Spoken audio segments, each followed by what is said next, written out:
The Detroit Lions are entering one of the most fascinating off-seasons of the Dan Campbell era, and it's happening at a moment when expectations for this franchise have never been higher. Over the last few years, Detroit transformed from a rebuilding team into a legitimate contender in the NFC. Brad Holmes built a roster that combined toughness, explosiveness, and elite trench play, while Campbell installed a culture that turned the Lions into one of the most physical teams in football. But the reality of sustaining success in the NFL is that every year presents new challenges. And this offseason, those challenges are hitting Detroit in multiple places at once. The biggest storyline begins with the offensive line, a unit that has been the identity of the Lions' offense for several seasons. For years, Detroit's offensive success has started in the trenches. The combination of elite tackles, powerful interior linemen, and a punishing run game created the foundation for Jared Goff, Jahmyr Gibbs, and the entire offense to thrive. But the foundation started to crack last season when All-Pro center Frank Ragnow retired, leaving behind one of the most difficult positions in football to replace. The Lions attempted to stabilize the position with veteran Graham Glasgow, but that solution has now come and gone as well. Now Detroit finds itself facing a critical decision at the center position, and one name dominates the conversation across the league. Tyler Linderbaum is widely considered one of the best centers in the NFL, and his impending free agency could create a bidding war among teams desperate to stabilize their offensive lines. For the Lions, the logic behind pursuing Linderbaum is straightforward. Everything in this offense works better when the interior line is dominant. The run game becomes more explosive, the play action becomes more dangerous, and the quarterback operates with confidence in the pocket. The challenge, of course, is cost. Linderbaum is expected to command a contract somewhere between $20 and $25 million per year, a price tag that would make him one of the highest-paid centers in league history. For most teams, paying that kind of money for a center would be considered a luxury. But the Lions are not most teams. Detroit has built its identity around dominating the line of scrimmage, and investing heavily in the position could be viewed not as a luxury, but as a necessary step to maintain the offensive philosophy that has made them successful. There is also a deeper strategic layer to this decision. The Lions have young stars across the roster who are approaching major contract extensions. Jahmyr Gibbs is expected to command a massive deal in the near future, and linebacker Jack Campbell is another cornerstone piece who could soon require long-term financial commitment. That means every dollar spent in free agency has ripple effects across the roster. Brad Holmes must balance the urgency of fixing the offensive line with the long-term sustainability of the roster. Even if Detroit pursues Linderbaum aggressively, the front office is exploring other options to stabilize the interior offensive line. Connor McGovern represents a more affordable alternative, offering versatility and experience at both guard and center.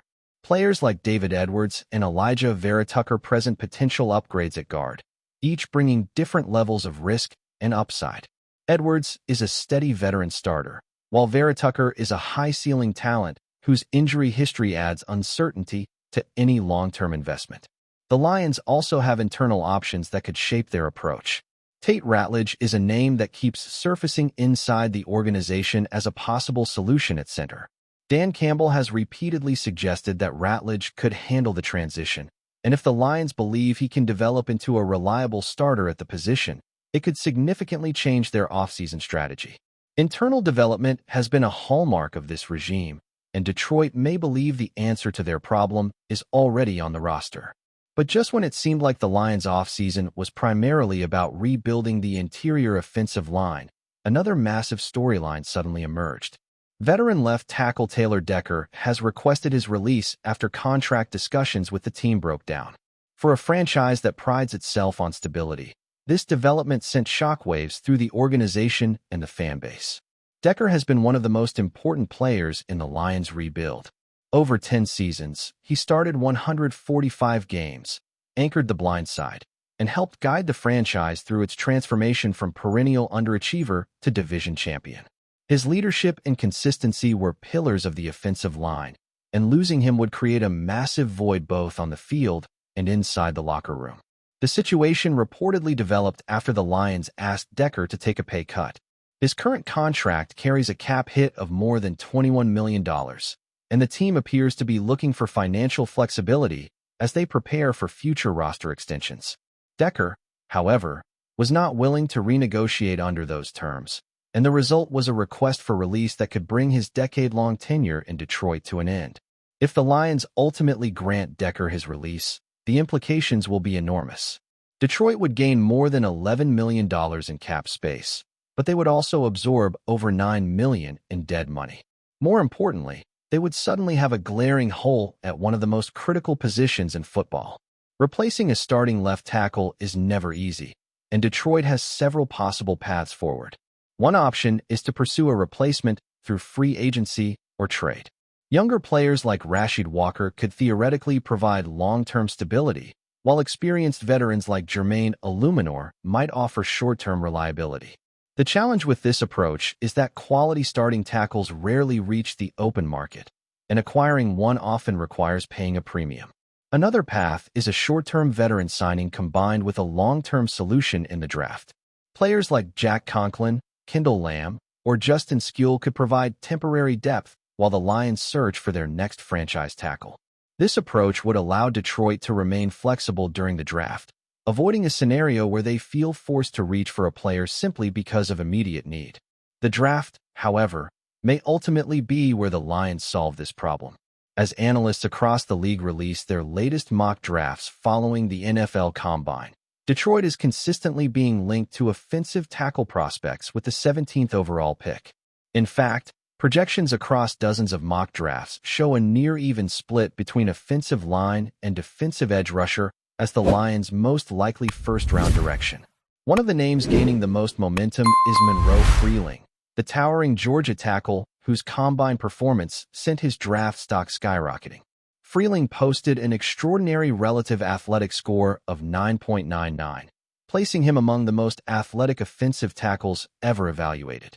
At 6'7" and over 300 pounds, he combines size with rare movement skills, making him the type of high-upside prospect that often attracts teams late in the first round. Another possibility is Spencer Fano from Utah, a player who impressed scouts throughout the combine process. Fano is considered one of the most technically sound pass protectors in the class, and his versatility could allow him to play multiple positions along the offensive line. Although questions about arm length have caused some analysts to project him inside to guard, others believe his wingspan and athleticism will allow him to remain at tackle at the professional level. Caden Proctor from Alabama is another intriguing candidate, bringing immense size and power to the position. At 6'7" and more than 350 pounds, Proctor represents the type of physical presence that fits perfectly within Detroit's offensive philosophy. While he may require development to reach his full potential, his upside as a long-term cornerstone is undeniable. Caleb Lamu from Utah presents a slightly different profile. Younger than many prospects in the class, Lamu possesses exceptional footwork and athleticism that could allow him to develop into a high-level blindside protector. Some analysts believe he would benefit from a developmental year behind veterans before taking over the starting role, a scenario that could align perfectly with Detroit's patient approach to player development. But while offensive line remains a major focus, the Lions cannot ignore another critical need on the defensive side of the ball. Opposite Aiden Hutchinson, Detroit has been searching for a consistent edge rusher who can elevate the entire defensive front. Several prospects in this year's draft class could provide that answer. Keldrick Falk from Auburn has drawn significant attention due to his rare physical profile. At 6'6" and nearly 280 pounds, he possesses the size and explosiveness to develop into a dominant defensive end in the NFL. While he may not be an immediate elite pass rusher, scouts believe his long-term upside fits perfectly within Detroit's defensive system. Akeem Masitter from Miami brings a different type of value. Known for his relentless motor and heavy hands, Masitter recorded 12.5 sacks and 17.5 tackles for loss last season. His experience and production could allow him to contribute immediately alongside Hutchinson, creating one of the more dangerous pass-rushing duos in the conference. T.J. Parker from Clemson is another name that continues to rise on draft boards. Parker combines physicality against the run with developing pass rush potential, making him an appealing option for a Lions defense that values versatility and toughness. His ability to set the edge while still generating pressure could make him an ideal fit in Detroit's defensive scheme. And if the Lions choose to surprise everyone, there are other possibilities scattered across the draft board. Prospects like Avion Terrell at cornerback or even certain interior defensive linemen could enter the conversation depending on how the board falls. Detroit's front office has a reputation for making unconventional decisions early in the draft, prioritizing long-term roster construction over immediate public expectations. If you're enjoying this deep dive into the Detroit Lions offseason and want more breakdowns like this covering the draft, free agency, and everything shaping the future of the team, make sure you subscribe to the channel and turn on notifications so you never miss the next analysis. The NFL Combine also revealed several rising prospects who could interest Detroit beyond the first round. Offensive tackle Blake Miller from Clemson is considered a realistic target thanks to his experience and high floor. Edge rusher Danny Dennis Sutton from Penn State could provide rotational pass rushing depth, and players like Chase Bisondes, Sam Hecht, and Jake Slaughter could emerge as potential interior offensive line solutions later in the draft. What makes this offseason so compelling is the sheer number of interconnected decisions facing the Lions. The choice to pursue a high-priced free agent like Linderbaum affects how aggressively the team approaches the draft. The potential departure of Taylor Decker changes the entire offensive line equation, and the constant search for defensive improvement continues to push edge rusher up the priority list. Brad Holmes has earned a reputation as one of the smartest roster builders in the NFL, and this offseason will be another test of that reputation. Every move must balance immediate competitiveness with long-term sustainability. Every signing must fit within the culture Dan Campbell has built, and every draft pick must contribute to keeping the Lions among the NFC's elite. The good news for Detroit fans is that this front office has consistently shown patience and discipline.